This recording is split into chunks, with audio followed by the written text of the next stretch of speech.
વંદે ગુજરાત.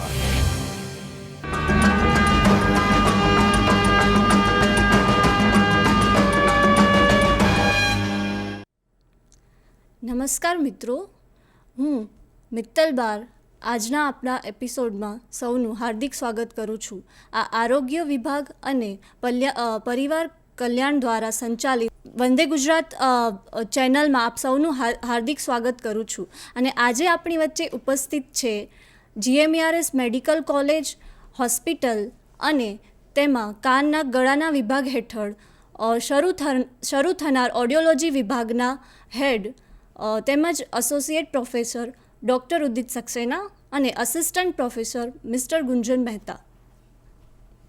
તો સર, હું આપ બંનેનું હાર્દિક સ્વાગત કરું છું અને હું આપને વિનંતી કરીશ કે તમે આપનો આજનો જે ટૉપિક છે ઓડિયોલોજી અને સ્પીચ લેંગ્વેજ પેથોલોજી પર વધુ પ્રકાશ પાડો.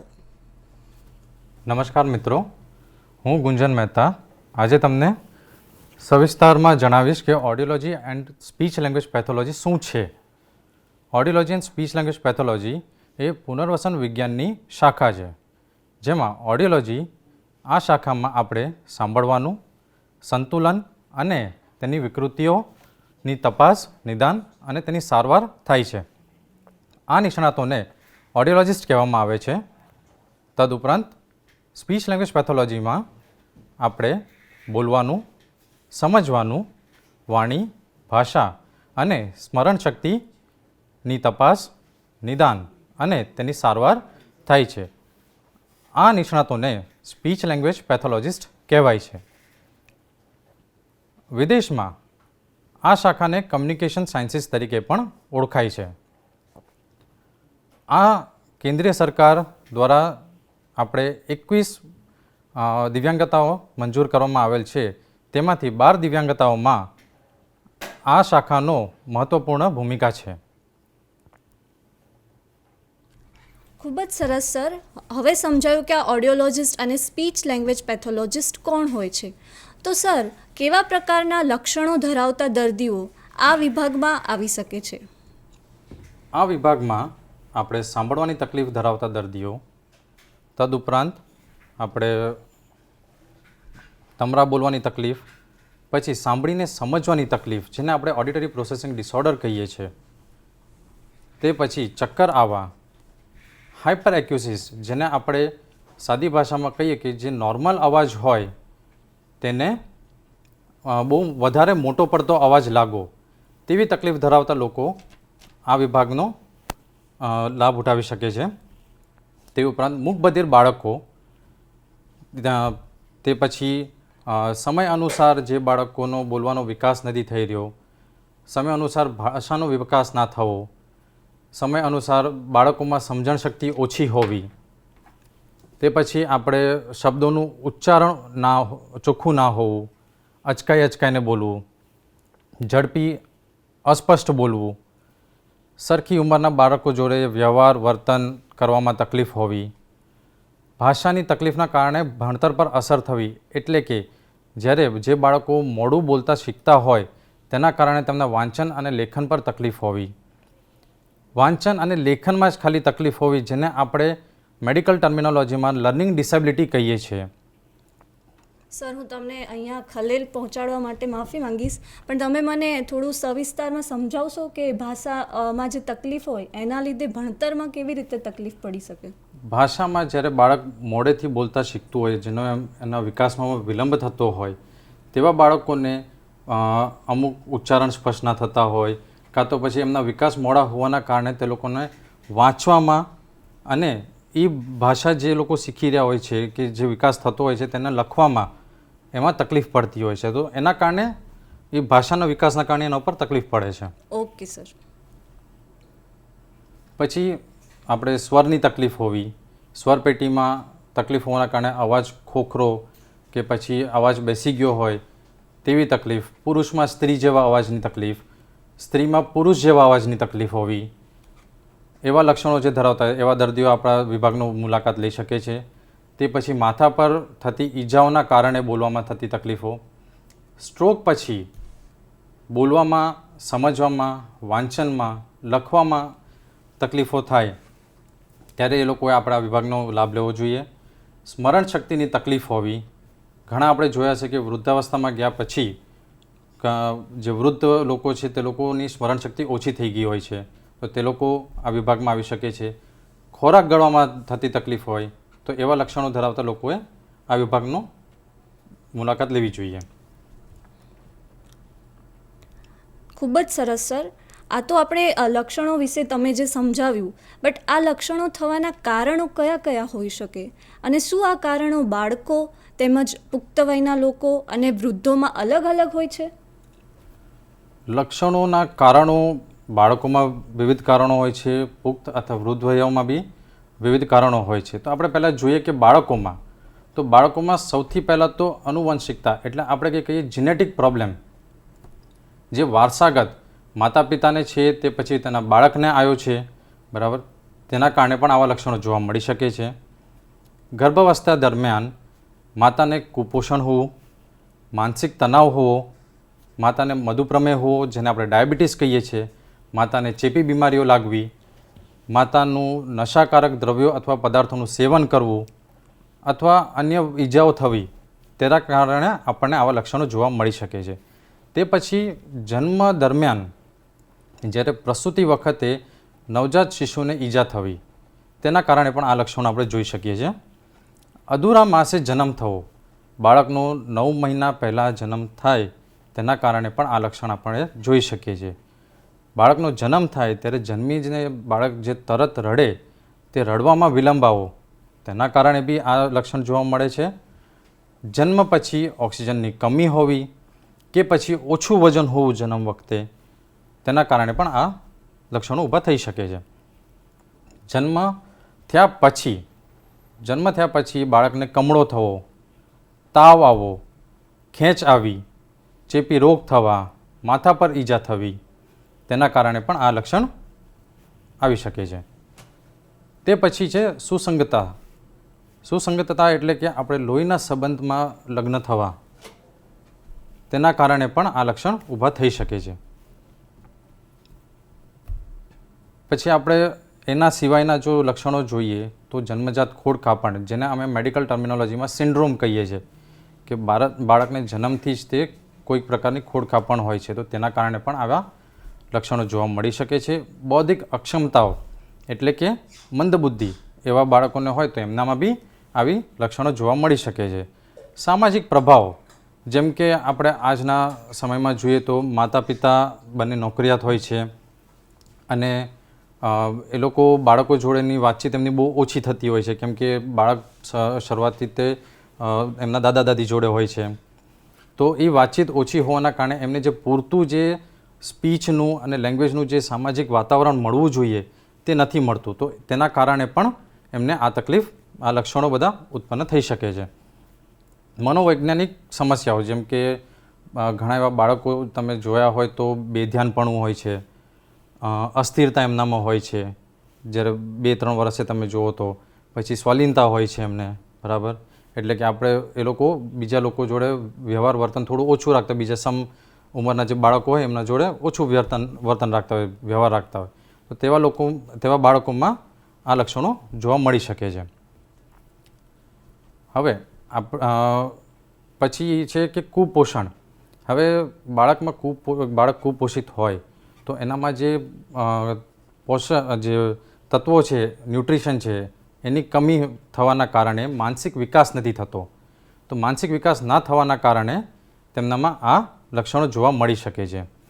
સ્ક્રીન ટાઈમ, જે આજનો સૌથી મોટો પ્રોબ્લેમ જે છે, જે ઘણા માતા પિતા બહુ આ ફેસ કરે છે, બરાબર, કેમ કે એ લોકો બાળક જ્યારે માતા પિતા પાસે આવે, એમને પાસે કોઈ માંગ કરે કે કોઈ જીદ કરે કે સમય માંગતું હોય અને માતા પિતા પાસે સમય ના હોવાના કારણે એ લોકો તેમને મોબાઈલ આપી દેતા હોય છે કે લે બેટા મોબાઈલ. તો આ મોબાઈલમાં બાળકોની મોબાઈલની જે ટેવ પડે છે, તેના કારણે બાળકો બીજા એના સમ ઉંમરના બાળકો માતા પિતા જોડે, બીજા ઘરના જે પરિવારજનો હોય છે એમના જોડે એ લોકો વ્યવહાર કરવાનું ઓછું કરી દે છે. અને આ વ્યવહાર ઓછો થવાના કારણે જે સ્પીચ અને લેંગ્વેજનો જે વિકાસ જે થવો જોઈએ, ભાષાનો જે વિકાસ થવો જોઈએ, એ ઓછો થાય છે. તો તેના કારણે આ બધા લક્ષણો ઉત્પન્ન થાય છે. છેલ્લે આપણે કહીએ તો હોઠ, જીભ, પછી તાળવું, જડબું, દાંત તેની ખામી હોય જન્મથી જ તે, અથવા તેની નિષ્ક્રિયતા થાય કોઈ કારણસર, તો તેના કારણે પણ આ લક્ષણો જોવા મળી શકે છે.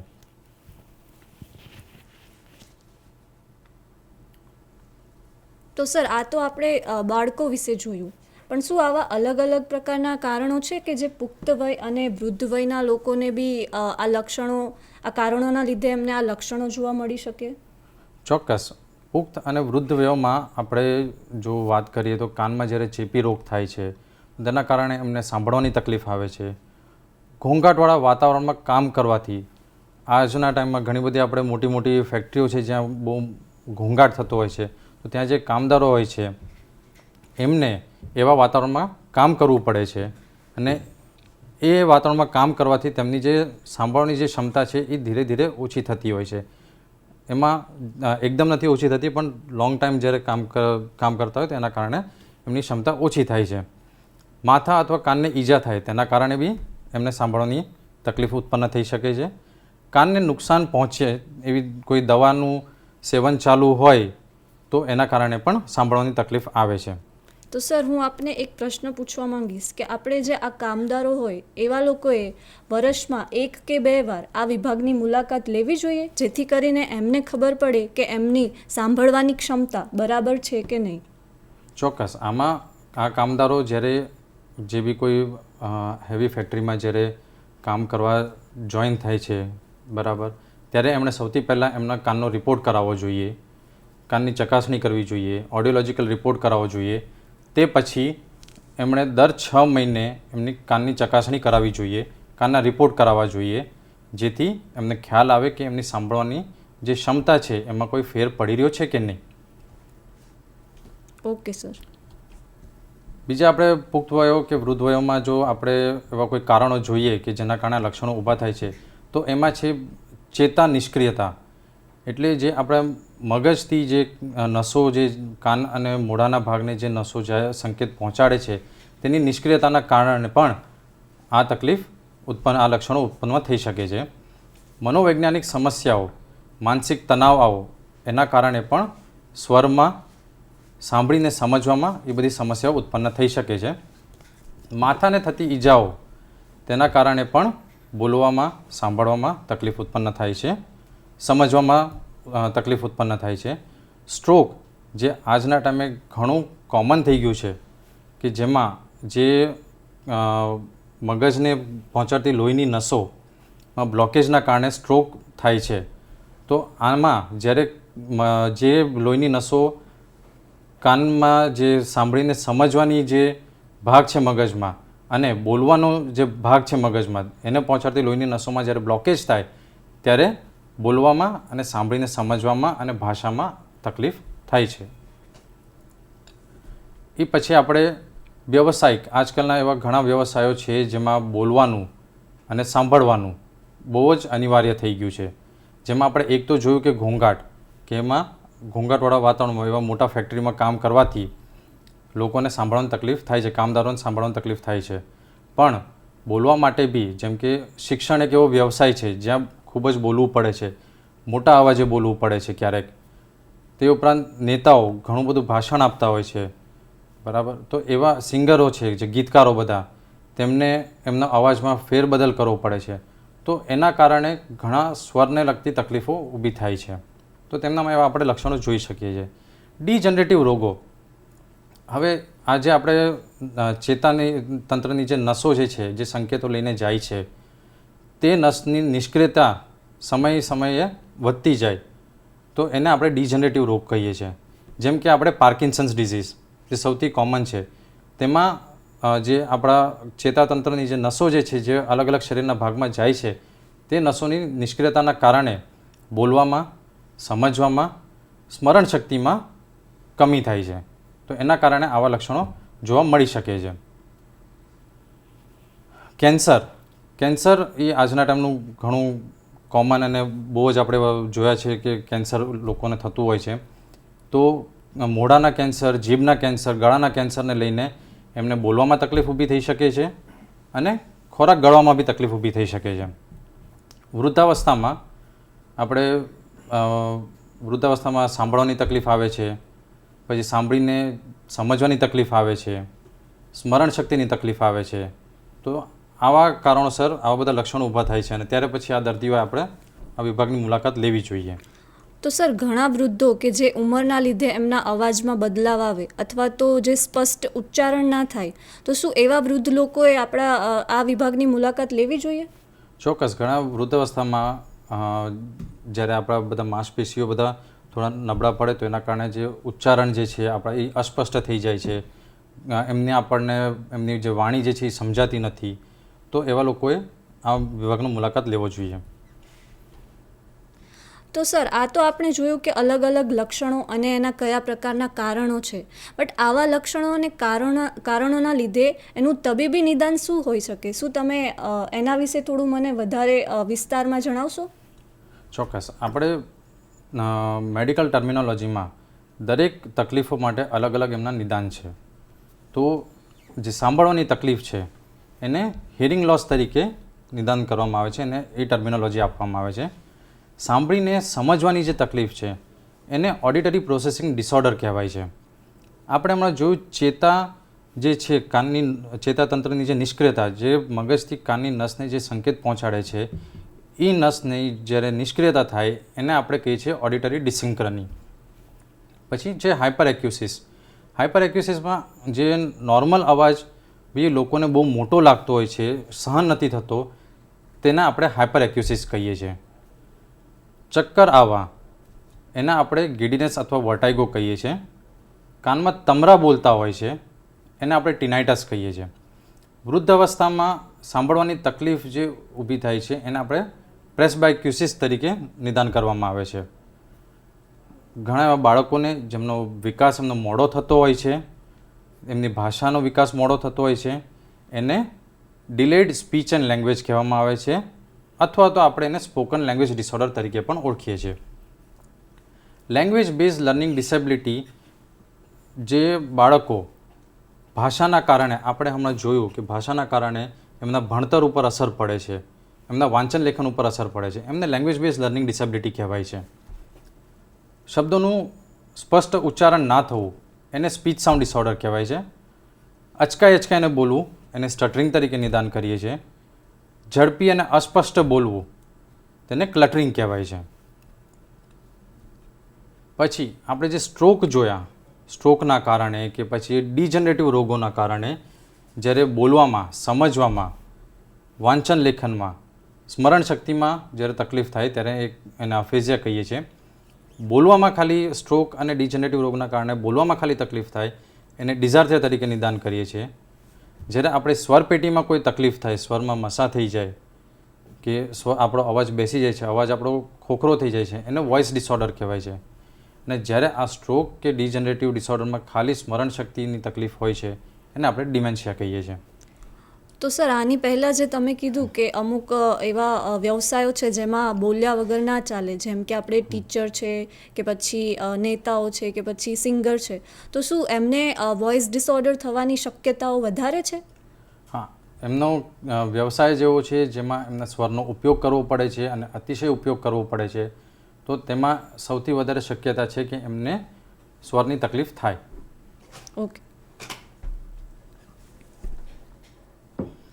આ સિવાય સર બીજા કયા તબીબી નિદાન આપણા વિભાગમાં કરવામાં આવે છે? આ સિવાય આપણે જે નાના બાળકો હોય છે જેમને તાળવામાં ખોડખાપણ હોય છે, હોઠમાં ખોડખાપણ હોય છે, એમને આપણે ક્લેફ્ટ લિપ એન્ડ પેલેટ તરીકે આપણે નિદાન કરીએ છીએ. જેમને એક સ્પેસિફિક ભાષાના ભાગમાં કે શબ્દોની રચના કરવામાં કે પછી વાક્યની રચના કરવામાં જ ખાલી તકલીફ હોય છે, એને આપણે સ્પેસિફિક લેંગ્વેજ ઇમ્પેરમેન્ટ તરીકે આપણે એને નિદાન કરીએ છીએ. આમાં આપણે જેમ જોયું કે સામાજિક પ્રભાવના કારણે, જે સ્ક્રીન ટાઈમના કારણે બાળકોને જે વ્યવહાર વર્તનમાં તકલીફ થાય છે, તેવા બાળકોને આપણે સોશિયલ પ્રેગ્મેટિક કમ્યુનિકેશન ડિસઓર્ડર તરીકે નિદાન કરીએ છીએ. જેમને ખોરાક ગળવાની તકલીફ હોય છે તેમને આપણે સ્વોલોઇંગ ડિસઓર્ડર અથવા તો ડિસ્ફેજિયા તરીકે આપણે ઓળખીએ છીએ. ખૂબ જ સરસ. સર, તમે ખૂબ જ સવિસ્તારમાં જણાવ્યું કે આ બધું તબીબી નિદાન, આ લક્ષણો અને કારણો બાળકોમાં, પુખ્ત વયમાં અને વૃદ્ધોમાં કેવી રીતે અલગ અલગ હોય છે. પણ સર, આ બધા માટે શું આપણે કંઈ નિવારણ હોઈ શકે? આ બધા જે કારણો છે, લક્ષણો છે, એનું નિવારણ કરવા માટે સૌથી પહેલાં તો આપણે લોકોમાં જાગૃતતા લાવવી જોઈએ કે આ બધા જે તકલીફો, જે કારણો છે, ડિસઓર્ડર છે, જે વિકૃતિઓ, આ બધા શું છે અને આના માટે કઈ કઈ તપાસો થાય છે અને એની સારવાર મળી રહે છે, તે માટેનું એમનામાં જાગૃતતા લાવવી જોઈએ. તદુપરાંત જે મેડિકલ પ્રોફેશનલ છે, ડૉક્ટર છે, અલગ અલગ જે તબીબી શાખાઓ છે, એમના વચ્ચે બી આ વસ્તુમાં જાગૃતતા લાવવી જોઈએ કે આ અલગ અલગ ડિસઓર્ડરની તપાસ થઈ શકે છે, આનું નિદાન થઈ શકે છે, આનું જે સાંભળવાના લગતે કે અથવા આપણે સ્પીચના લગતે કે ભાષાના લગતે આપણે એમની નિદાન અને સારવાર આપણે કરી શકીએ એમ છે. તે ઉપરાંત આપણે નિવારણમાં જીનેટિક કાઉન્સેલિંગ, જેને આપણે કહીએ છીએ આનુવંશિકતા, આવા કે જે સર અમુક વારસામાં થતું હોય હા, છે, જે વારસાગત થતી હોય છે, જે તેવા માટે થઈને આપણે એમને કાઉન્સેલિંગ કરી શકીએ છીએ, જેમાં એમને આપણે સમજાવી શકીએ કે એમના બાળકોમાં શું જીનેટિક ચેન્જીસ આવ્યા છે, જેના કારણે એમને આ તકલીફ થઈ છે, અને એમને આગળના વખતે જે એમના આગળના બાળકો માટે થઈને આપણે એમને અવગત કરી શકીએ કે એમાં થઈ શકશે કે નહીં થઈ શકે. તો એના કારણે બી આપણે એ આધારે આપણે નિવારણ કરી શકશું. પર્યાપ્ત સામાજિક વાતાવરણ આપીને બી આપણે એમનામાં એમનું નિવારણ કરી શકશું, કે માતા પિતાને સમજાવીને કે જાગૃતતા લાવીને કે બાળકોના માટે એક પર્યાપ્ત સ્પીચ એન્ડ લેંગ્વેજનું વાતાવરણ હોવું જોઈએ, કે બાળક વાતચીત કરી શકે. ઘણા બધા માતા પિતા એવા છે કે બાળકોને બહાર બીજા બાળકો જોડે રમવા નથી મોકલતા કે ઓછું રમવા મોકલે છે, તો તેના કારણે સમ ઉંમરના જે બાળકો છે એમના જોડે એમના વ્યવહાર અને વર્તન ઓછો હોય છે, તો એના કારણે બી એમનો વિકાસ નથી થતો. તો આ બધામાં આપણે જાગૃતતા લાવીને આપણે એમને આનું નિવારણ લાવી શકીએ છીએ. સર, હું એક મુદ્દો અહીંયા ઉમેરવા માંગીશ કે આ સિવાય બાળકોને સાનુકૂળ વાતાવરણ ઘરમાં પૂરું પાડે કે જેથી કરીને એ ફ્રીલી પોતે જે એના મનમાં જે વિચારો ચાલે છે એકદમ આરામથી બોલી શકે, અને એ સિવાય જે એની ઉંમરના બાળકો જોડે એ મેચ થઈને સારી રીતે વાતચીત કરી શકે. અને આ સિવાય સર, આજકાલના સમયમાં પેરેન્ટ્સની એક્સપેક્ટેશન જે હોય છે એ બાળકોથી બહુ વધારે હોય છે, બહુ વધારે અપેક્ષાઓ હોય છે. તો શું એનાથી બી આવા લક્ષણો દેખાઈ શકે બાળકોમાં? ચોક્કસ, ઓબ્વિયસલી. કેમ કે આજકાલના માતા પિતા બાળકો પાસેથી ઘણી બધી અપેક્ષા રાખે છે કે સારા માર્ક્સ આવવા જોઈએ, મારું બાળક સારું પરફોર્મન્સ લાવવું જોઈએ, અલગ અલગ એક્ટિવિટીઝમાં અવ્વલ આવવું જોઈએ. તો એના કારણે બાળકના ઉપર માનસિક તણાવ આવે છે. એના કારણે ઘણા બધા લક્ષણો, જેમ કે અચકાઈને બોલવું, ઓછી વાતચીત કરવી, એ બધી વસ્તુ ઘણી એવી ડેવલપ થાય છે આજના ટાઈમમાં. ઓકે. અને સર, આ સિવાય સ્વર અને આપણે જે શ્રવણ શક્તિ છે, આ બંનેના સંરક્ષણ માટે અને સાચવણી માટે તમે શું ઉમેરવા માંગશો? કયા મુદ્દાઓ કવર કરવા માંગશો? સ્વરની સાચવણી માટે થઈને આપણે એનું આગળ એ તકલીફ વધે નહીં તે માટે થઈને પહેલી વસ્તુ આપણે ધ્યાનમાં રાખવી જોઈએ કે મોટા અવાજે બોલવું નહીં, સ્વરનું ઉપયોગ સરખી રીતે કરવો, અતિશય બોલવું નહીં, પાણી થોડા સમયાંતરે પીતા રહેવું. આપણે ઘણી વખત મસ્તીમાં બાળકો જે છે અવાજને ફેરવીને બોલતા હોય છે, તો એ વસ્તુની ટેવ ના રહેવી. તો આના આધારે આપણે એનું નિવારણ કરી શકીએ છીએ. શ્રવણ શક્તિ માટે, સાંભળવાનું જે ક્ષમતા છે એની સંરક્ષણ માટે થઈને જે ઘોંઘાટવાળા વાતાવરણમાં જે લોકો કામ કરતા હોય છે એમને આપણે નોઇઝ પ્રોટેક્શન ડિવાઇસ આપીને આપણે એમના શ્રવણની ક્ષમતાને આપણે બચાવી શકીએ છીએ. નાના બાળકોમાં, નવજાત શિશુઓમાં આપણે સાંભળવાનું સ્ક્રીનિંગ કરીને, ઓડિયોલોજિકલ સ્ક્રીનિંગ કરીને, કાનની ચકાસણી શરૂઆતમાં જ જન્મ થતાં જ કરીને આપણે તેનું નિવારણ જલ્દી લાવી શકીએ છીએ. ખૂબ જ સરસ. તો સર, હવે આપણે તબીબી નિદાન વિશે વાત કરી, પણ કયા પ્રકારની તબીબી સેવાઓ આ વિભાગમાં આપવામાં આવે છે? કઈ સેવાઓ ઉપલબ્ધ રહેશે? આ વિભાગમાં નાના નવજાત શિશુથી લઈને પુખ્ત વયો માટે, વૃદ્ધ વયો માટે થઈને તમામ જેટલા પણ ઓડિયોલોજિકલ ટેસ્ટ જે સાંભળવાની ચકાસણી કરે છે એ બધા જ ટેસ્ટ ઉપલબ્ધ છે. જેમ કે pure tone audiometry, speech audiometry, behavioural observation audiometry જે નાના બાળકો માટે થઈને કરવામાં આવે છે, ઇમ્પિડન્સ ઓડિયોમેટ્રી જે કાનના વચ્ચેના ભાગની ચકાસણી કરવા માટે આવે છે, visual reinforcement audiometry, free field audiometry, તે ઉપરાંત auditory brainstem response, otoacoustic emission, auditory steady state response, middle latency response, late latency response, P300 evoke potential test જે બધી કાનની જે નસ જે છે જે મગજ સુધી જાય છે એની ચકાસણી કરે છે, કોક્લિયર એડિશન ટેસ્ટ અને પ્લે ઓડિયોમેટ્રી. તો આ અલગ અલગ ટેસ્ટ છે જે ખાલી આપણે બેઝિક સાંભળવાના માટે થઈને કરતા હોય છે. હવે જે લોકોને સાંભળીને સમજવાના માટે તકલીફ છે તેમના માટે બી અલગથી ટેસ્ટ છે જેને આપણે ઓડિટરી પ્રોસેસિંગ ટેસ્ટ કહીએ છીએ. તે પછી નવજાત શિશુનું શરૂઆતમાં જે આપણે હમણાં વાત કરી કે જન્મ થતાં જ આપણે ઓડિયોલોજિકલ સ્ક્રીનિંગ એનું કરવું જોઈએ પહેલાં 24 કલાકમાં, તો એના માટે થઈને બી સુવિધા ઉપલબ્ધ છે. ન્યૂબોર્ન હિયરિંગ સ્ક્રીનિંગ પ્રોગ્રામ ત્યાં ચાલે છે જેના અંતર્ગત નવજાત શિશુઓનું હિયરિંગ સ્ક્રીનિંગ કરવામાં આવે છે. તે પછી ચક્કર આવતા હોય તો તેની માટે બી તપાસ માટે તેને સાધનો ત્યાં ઉપલબ્ધ છે અને તેની સારવાર પણ ત્યાં થાય છે. એનું થેરાપી આપવામાં આવે છે અને કાનમાં તમરા બોલતા હોય છે તો એની પણ ત્યાં તપાસ થઈ શકે છે, તેનું નિદાન થઈ શકે છે કે તમરા કેટલા સિવિયર છે એ આપણને ખબર પડી શકે છે એનાથી, અને એના પછી એનું ત્યાં સારવાર પણ થાય છે. તે પછી કોક્લિયર ઇમ્પ્લાન્ટ જે બાળકોને સાંભળવાની તકલીફ હોય છે, 100% સાંભળવાની તકલીફ હોય છે તેવામાં કોક્લિયર ઇમ્પ્લાન્ટ કરવામાં આવે છે. કોક્લિયર ઇમ્પ્લાન્ટ કાનના ગળાના વિશેષજ્ઞ જે સર્જન હોય છે તે લોકો દ્વારા કરવામાં આવે છે અને એ કોક્લિયર ઇમ્પ્લાન્ટ માટે થઈને લાગતા એના પહેલાંના જેટલા પણ ટેસ્ટ, જે બી તમામ ટેસ્ટો હોય છે તે બધી ટેસ્ટની સુવિધા ત્યાં ઉપલબ્ધ છે. કોક્લિયર ઇમ્પ્લાન્ટ કર્યા પછી એના માટે થઈને જે મેપિંગ અને એના પછી ઓડિટરી વર્બલ થેરેપી જેનાથી આપણે બાળકને સાંભળતા અને બોલતા શીખવાડીએ છીએ તેની સુવિધા પણ ત્યાં ઉપલબ્ધ છે. આ તો થઈ સાંભળવાના લગતીની તપાસો. ત્યાં સ્પીચ અને લેંગ્વેજ તેના માટેની પણ તપાસ, નિદાન અને ત્યાં સારવાર થાય છે એની, જેને આપણે સ્પીચ લેંગ્વેજ થેરાપી કહીએ છીએ. તો તમામ જે ડિસઓર્ડર, ઓટિઝમ સ્પેક્ટ્રમ ડિસઓર્ડર જેને સ્વાલિનતા કહીએ છીએ, અચકાઈને બોલવું, ઝડપી અને અસ્પષ્ટ બોલવું, જે આપણે બધા હમણાં લક્ષણો જોયા, બૌદ્ધિક અક્ષમતાઓ, એના કારણે સ્પીચ અને લેંગ્વેજમાં તકલીફ થવી, પછી સ્ટ્રોકના કારણે બોલવાને સમજવામાં એમાં તકલીફ થવી, પછી ખોરાક ગળવામાં તકલીફ, સ્વરની તકલીફ છે, પછી ડિજનરેટિવ રોગોના કારણે બોલવામાં જે તકલીફ આવી છે, અને ખાસ કરીને સ્મરણ શક્તિ જે ઓછી થઈ રહી છે વૃદ્ધાવસ્થામાં ને ઘણા રોગોના કારણે, તો એ બધાના માટે તેને ત્યાં તપાસ થાય છે, તેનું નિદાન થાય છે અને તેની સારવાર પણ ત્યાં થાય છે.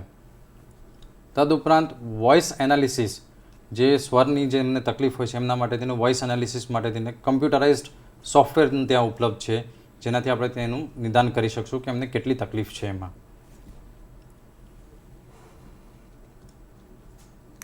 તો સર, આ તબીબી શાખા સાથે બીજા કયા કયા મેડિકલ શાખાઓ જોડાયેલી છે કે આપણને જે બીજા વિભાગમાંથી આપણા આ વિભાગમાં દર્દીઓ મળી શકે? ઓડિયોલોજી એન્ડ સ્પીચ લેંગ્વેજ પેથોલોજી વિભાગ જોડે ઘણી બધી તબીબી શાખાઓ જોડાયેલ છે, સંલગ્ન છે એના જોડે. સર્વપ્રથમ છે કાનના ગળાનો વિભાગ, એના પછી બાળકોનો વિભાગ છે, સાયકેટ્રી વિભાગ છે, ન્યુરોલોજી વિભાગ છે, મેડિસિન વિભાગ છે, ગાયનેકોલોજી વિભાગ છે, ઓન્કોલોજી એટલે કે કેન્સર વિભાગ છે. આ બધા અલગ અલગ શાખાઓ ઓડિયોલોજી એન્ડ સ્પીચ લેંગ્વેજ પેથોલોજીની શાખા જોડે સંલગ્ન છે, જ્યાંથી અલગ અલગ આપણે જે લક્ષણો જોયા તેમના દર્દીઓ આ વિભાગમાં આવે છે ત્યાંથી. ખૂબ જ સરસ, આપનો ખૂબ આભાર સર, આટલું સવિસ્તાર સાથે આપે બહુ જ સારી ઇન્ફોર્મેશન અમારા સુધી પહોંચાડી. તો હવે હું જે આપણા આ વિભાગના એસોસિએટ પ્રોફેસર અને HOD છે કે જેમને આપણા દેશમાં એ સિવાય વિદેશનો અને આપણા ભારતના અલગ અલગ રાજ્યોનો જે અનુભવ છે એ આપણી સાથે શેર કરવા વિનંતી કરીશ.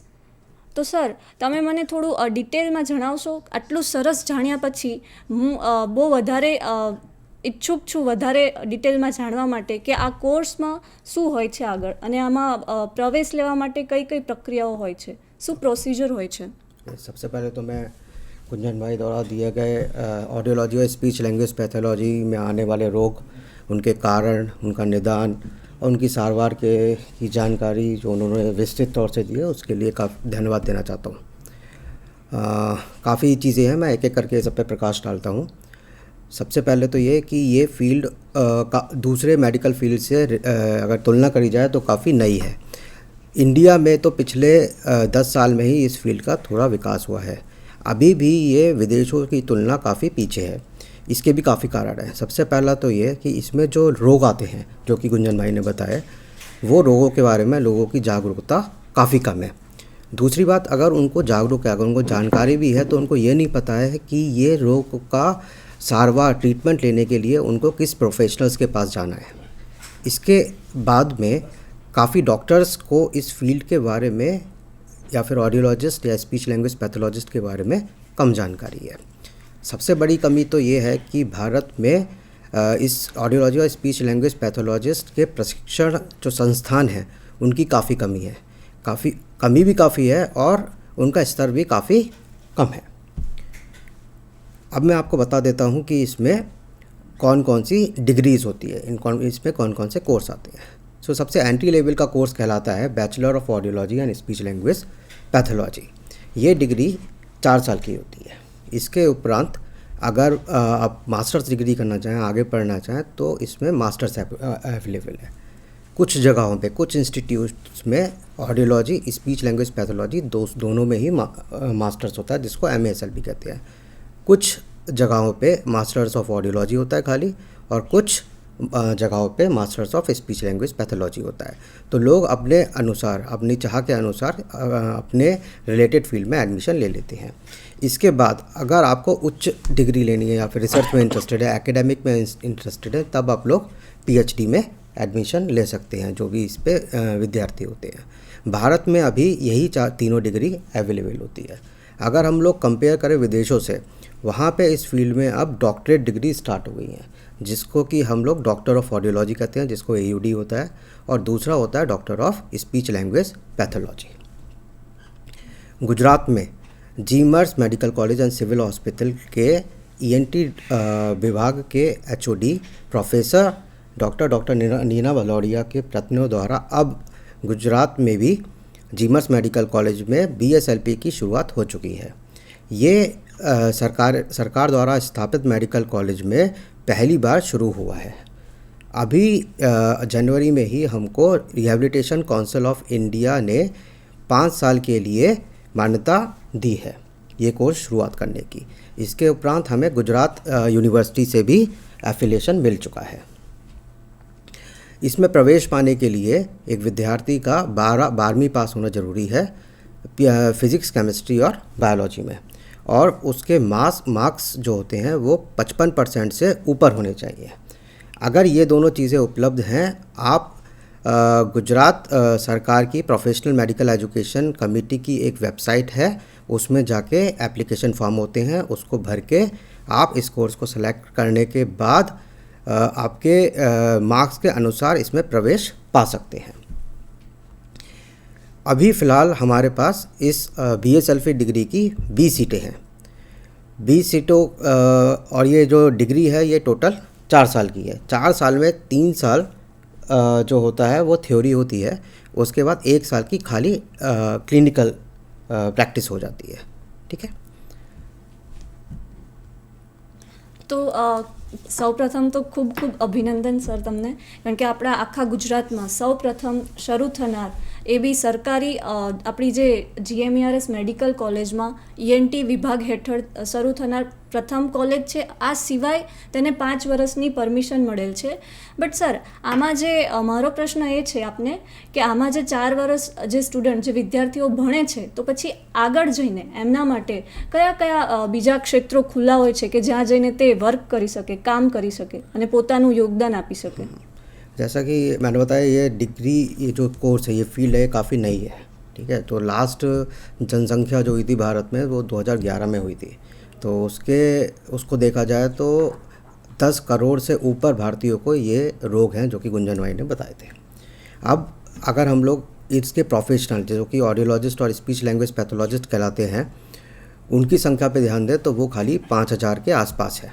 तो इनको देखते हुए खाली बहुत कम ऐसे लोग हैं जो कि ये ट्रीटमेंट अवेलेबल या फिर उसका असेसमेंट अवेलेबल करवा पाते हैं। इसके लिए प्राइवेट एवं सरकारी दोनों ही जगह पे काफ़ी जो स्थान है वो रिक्त रह जाते हैं और काफ़ी वैकेंसी निकलती रहती हैं, लेकिन उनको लोग नहीं मिल पाते हैं। फ़िलहाल जब उसको हम लोग ये BSLP करने के बाद कोई विद्यार्थी पास होकर आगे निकलता है तो काफ़ी जगह पे वो काम कर सकता है। सब प्रथम तो हॉस्पिटल में, प्राइवेट हॉस्पिटल, सरकारी हॉस्पिटल, जो आज का मल्टी स्पेशलिटी हॉस्पिटल है वहाँ पे काम कर सकता है। फिर आर्मी हॉस्पिटल, एयरफोर्स हॉस्पिटल, ये विभिन्न तरीके के हॉस्पिटल्स में काम कर सकता है। जब गुंजन भाई बात कर रहे थे कि आप कौन कौन से विभाग से रिलेटेड हैं, तो उसमें आपने सुना होगा कि न्यूरोलॉजी, पीडियाट्रिक्स, साइकेट्री, ये सारे विभाग हैं। तो इन लोगों के जो क्लिनिक्स होते हैं वो अलग अलग क्लिनिक्स स्थापित हैं जहाँ पे भी आप काम कर सकते हैं।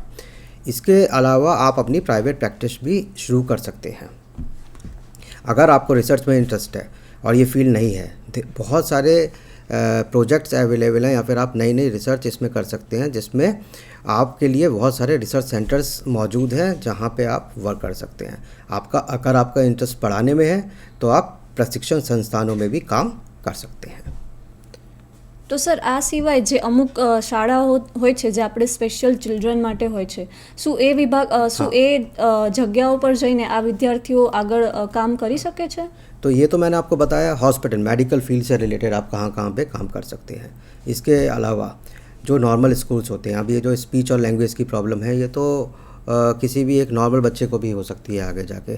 तो ये बालक हम लोगों को छुपे रहते हैं, मतलब स्कूल में रहते हैं, तो हमें वहाँ पे जाके उनको सही करना पड़ता है। उनको पहले खोजना होता है, उनका स्क्रीनिंग करनी होती है वहाँ, इसलिए हम लोग स्कूल में भी मतलब काम कर सकते हैं। इसके उपरांत जो डिसेबिलिटीज़ होती है उसके लिए बहुत सारे स्पेशल स्कूल्स बने हुए हैं, हेयरिंग इम्पेयरमेंट के लिए, मेंटल रिटार्डेशन के लिए, ऑटिज़म के लिए, वहाँ पे भी ऑडियोलॉजिस्ट और स्पीच लैंग्वेज पैथोलॉजिस्ट का काम होता है। इसके अलावा मल्टीनेशनल कंपनीज़ ने बहुत सारी क्लिनिक्स खोल के रखे हुए हैं, हेयरिंग एड के, कॉक्लियर इम्प्लांट्स के, स्पीच थेरेपीज़ में, जहाँ पे इनके विद्यार्थियों को काम मिलता है। उद्योगों में, इंडस्ट्रीज़ में भी इंडस्ट्रियल ऑडियोलॉजिस्ट, जो कि जहाँ पे ज़्यादा आवाज़ रहता है, उससे कान ख़राब हो जाता है, तो उनको पता करना, फिर उनका ट्रीटमेंट करना, तो इसीलिए इंडस्ट्रियल एरिया में भी आपको काम मिल सकता है। ये जो बाकी का बताया उसके अलावा इन सब में मिलेगा। આપનો ખૂબ ખૂબ આભાર સર. આપની વાત પરથી મને એવું લાગે છે કે આ જે વિભાગ છે એમાં પ્રવેશનાર જે વિદ્યાર્થીઓ છે એમનું ભવિષ્ય ખૂબ જ ઉજળું છે. એ લોકોને બહુ જ વધારે પોસિબિલિટી છે કે અલગ અલગ ફિલ્ડમાં જઈને પોતાનું યોગદાન આપી શકે છે. આપ બંને સરનો હું ખૂબ ખૂબ આભાર માનું છું. આ સિવાય મિત્રો, જો આપણને કંઈ પણ ડાઉટ હોય, કંઈ પણ પ્રશ્ન હોય, તો આપ આમાં જણાવેલ સરનામા પર અને ફોન નંબર પર પ્રશ્ન પૂછી શકો છો.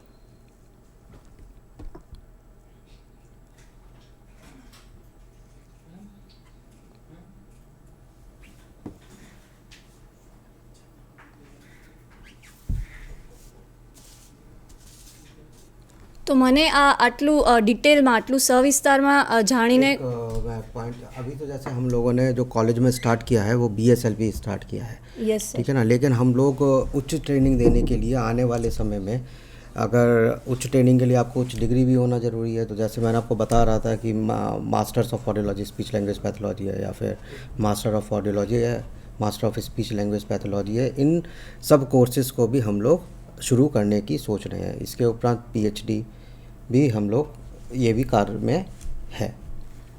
तो सर, भविष्यના આપણા ગોલ એ છે કે આ બેચલર ડિગ્રી તો છે, બટ આ સિવાય હજુ બી આગળ ખૂબ જ આ જે વિભાગ છે એને આગળ લઈ જવા માંગો છો, અને આ સિવાય જે આગળ બીજી આજે તમે જણાવ્યું એ પ્રમાણે માસ્ટર, એ સિવાય PhD, એ બધા જ કોર્સ અહીંયા સ્ટાર્ટ કરવા માટે આપ હજુ વધુ મહેનત કરવા માંગો છો?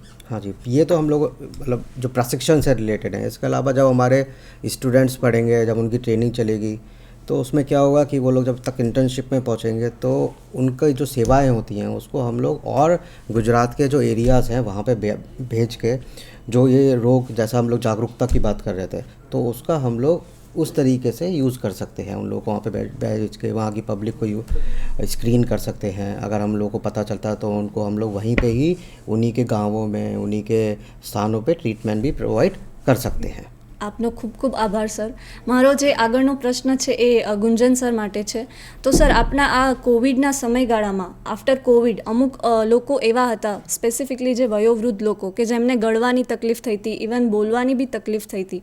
તો શું આ લોકો પણ આપના વિભાગની મુલાકાત લઈ શકે છે? અને આ સિવાય સર અમુક લોકો એવા હતા કે જે લોકોએ પોતાનો નોકરી ગુમાવી હતી, કામ ધંધો ગુમાવ્યો હતો, એ સિવાય એમને પોતાના બહુ નજીકના ફેમિલી મેમ્બર્સને ગુમાવ્યા હતા. તો આ લોકોમાં ડિપ્રેશન, તણાવ, માનસિક તણાવ અને એના લીધે પછી વાતચીત કરવામાં તકલીફ થવી, એવું બધું બહુ બધા લક્ષણો જોવા મળેલા છે વ્યક્તિઓમાં. તો શું આવા વ્યક્તિઓ અથવા દર્દીઓ આપણા વિભાગની મુલાકાત લઈ શકે છે? ચોક્કસ. જેમ આપણે હમણાં લક્ષણોમાં વાત કરી કે અચકાઈને બોલવાની તકલીફ અને એવું બધું, તો કોવિડના દરમિયાન ઘણા લોકો એમની નોકરી ગુમાવી, રોજગાર ગુમાવ્યો એમનો, અને ડિપ્રેશનના શિકાર બન્યા લોકડાઉનના કારણે. તો એવા લોકોને ઘણા બધાને એવી અચકાઈને બોલવાની તકલીફો ઉત્પન્ન થઈ છે. તો તેવા લોકો અહીંયા આ વિભાગની મુલાકાત લઈ શકે છે. અને ઘણા એવા પેશન્ટો જોવામાં આવ્યા છે કે કોવિડ પછી એમણે ખોરાક ગળવાની તકલીફ થઈ છે. તો હા, એમની બી અહીંયા સારવાર આપણે ઉપલબ્ધ છે, તો એ લોકો મુલાકાત લઈ શકે છે. ઓકે. મારો જે નેક્સ્ટ પ્રશ્ન છે એ સર ઉદિત સર આપના માટે છે કે અમુક જે બાળકો આજકાલના સમયમાં કોવિડના ટાઈમમાં જે એમને ફોન યુઝ કર્યો છે, એ સિવાય જે ઇયરફોન વધારે પડતો ઉપયોગ કરે છે, જેમાં બહુ વધારે વોલ્યુમ હાઈ હોય છે, કે જે મ્યુઝિક કે પછી આ વિડીયો ગેમ્સ ને બધું રમતા હોય છે, તો એના લીધે કંઈ તકલીફ થઈ શકે?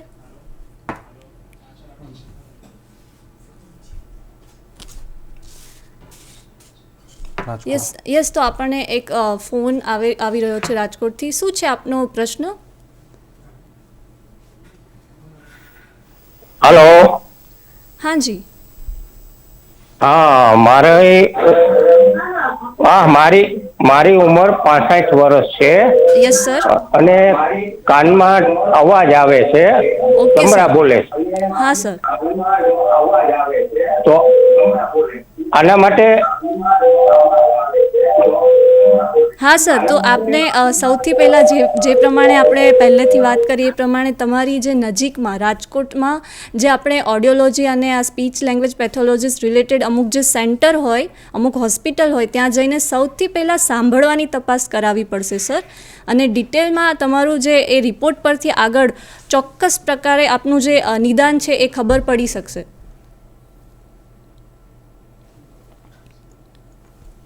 तो मीतल, आप पूछ रही थी कि इस टाइम पे जब हेडफोन्स का ज़्यादा यूज़ हुआ तो उस पर कान का पे क्या इफ़ेक्ट पड़ेगा. तो काफ़ी रिसर्च इसके ऊपर चल रही है. कोविड टाइम पे नहीं, वैसे ही देखा जाए तो जो आजकल लाइफ स्टाइल चेंज हो गया है, इसमें युवा 15 साल की उम्र या फिर उससे भी कम से ही हेडफोन्स का यूज़ बहुत ज़्यादा चल रहा है, और जिसकी वजह से हेयरिंग लॉस का जो दर हो गया है पहले से कंपैरिजन बढ़ चुका है. पहले जो हेयरिंग लॉस होता था उसको हम लोग देखते थे कि भाई वृद्धावस्था में होता है, 50 साल के बाद होता है, लेकिन अभी हम लोगों को 30 से 35 साल के युवा में भी ये हेयरिंग लॉस के केसेस मिलने लग गए हैं. बच्चों में भी हो जाता है ये, और एक बार अगर ये हो जाता है तो उसका या तो आप ट्रीटमेंट करवाएं, अदरवाइज़ ये प्रोग्रेशन होता जाएगा, तकलीफ़ बढ़ सकती है. तो यूज़ करना देखिए लाइफ स्टाइल के संग ज़रूरी है, लेकिन वो नियमित होना चाहिए ज़रूरत के हिसाब से. ઓકે. તો ગુંજન સર, હું આપને વિનંતી કરીશ કે શું તમે આપણા આવા જે બાળકો છે કે જે વધુ પડતો ફોનનો ઉપયોગ કરે છે અથવા તો આ ઇયરફોનનો વધારે પડતો ઉપયોગ કરે છે, એમને તમે કંઈ સંદેશો આપવા માંગશો કે એમની જે સાંભળવાની ક્ષમતા છે એના પર એની શું અસર થઈ શકે, આડ અસર થઈ શકે કે જેના લીધે એમને આગળ ભવિષ્યમાં તકલીફ થાય, અને એ બી ખૂબ જ નાની ઉંમરે? તો તમે એમને કંઈ સંદેશો આપવા માંગશો? એના માટે મારે એક જ સંદેશ છે કે એ લોકોએ જે આ ઇયરફોનનો ઉપયોગ થોડો નિયમિત રાખવો જોઈએ, અને ખાસ કરીને ઘોંઘાટવાળા વાતાવરણમાં આ ઇયરફોનનો ઉપયોગ ના કરવો જોઈએ. કેમ કે આપણે મૂળ શું કરતા હોઈએ છીએ કે ગીત સાંભળવા માટેથી ને આપણે થોડો અવાજ આપણને જે રીતના કમ્ફર્ટેબલ લાગે એનો એ લેવલ ઉપર રાખતા હોઈએ છીએ, અને પછી જ્યારે કોઈ ઘોંઘાટવાળા વાતાવરણમાં જઈએ આપણે, તો ત્યાં આપણને એ ગીત ન સંભળાતા કારણે આપણે એ અવાજ વધારીએ છીએ. ત્યારે આપણને સાંભળવા માટેથી તો મજા લાગે છે કે ગીત સંભળાય છે, આપણે મજા માણીએ છીએ, પણ એના કારણે કાન ઉપર ઘણી આડઅસર પડતી હોય છે એ મોટા અવાજના કારણે. તો એ વસ્તુ આપણે ટાળવી જોઈએ. अच्छी बात ये है कि आजकल जो कंपनीज होती है उनको ये ध्यान में है, और वो एक आपको अलर्ट देते हैं हाँ. कि इससे ऊपर ना जाए. तो अगर आप उसी पे रखें या उससे कम रखें तो असर कम होगा. ખૂબ જ સરસ સર. સર મારો આજનો લાસ્ટ મતલબ છેલ્લો પ્રશ્ન છે ગુંજન સર આપનાથી કે મને એ પ્રશ્ન છે કે આપણી જે આ હોસ્પિટલ છે કે જેમાં અલગ અલગ જે આપણે તબીબી નિદાન ને જે બધું થશે જે સર્વિસ પ્રોવાઈડ કરવામાં આવશે એમાં દર્દીઓને વિનામૂલ્યે અથવા તો ખૂબ જ ઓછા પૈસે આ બધી સેવાઓનો લાભ લઈ શકશે એ લોકો? આપણે જે આ ઓડિયોલોજી એન્ડ સ્પીચ લેંગ્વેજ પેથોલોજીનો જે વિભાગ છે GMERS મેડિકલ કોલેજમાં, આ વિભાગમાં તમામ તબીબી સેવાઓ જે ડિપાર્ટમેન્ટમાં આપવામાં આવશે એ બધી નિઃશુલ્ક છે. તો દર્દીઓ માટે તેને ખૂબ જ સરસ વસ્તુ છે કે જે ઇન્ટરનેશનલ સ્ટાન્ડર્ડના જે બી બધા તપાસ ટેસ્ટ જે છે એ બધા અહીંયા વિના મૂલ્યે થશે. આ બંનેનો ખૂબ જ હું આભાર માનું છું અને એ સિવાય આપણી જે આ વંદે ગુજરાત ચેનલ છે એના માટે હું આભાર વ્યક્ત કરું છું કે જેથી કરીને અમે અમારો જે આટલો મહત્ત્વનો જે સંદેશો છે એ લોકો સુધી પહોંચાડી શક્યા અને આટલી જાગૃતતા ફેલાવી શક્યા. સો આપ સૌનો ઇવન ઓડિયન્સનો બી ખૂબ ખૂબ આભાર.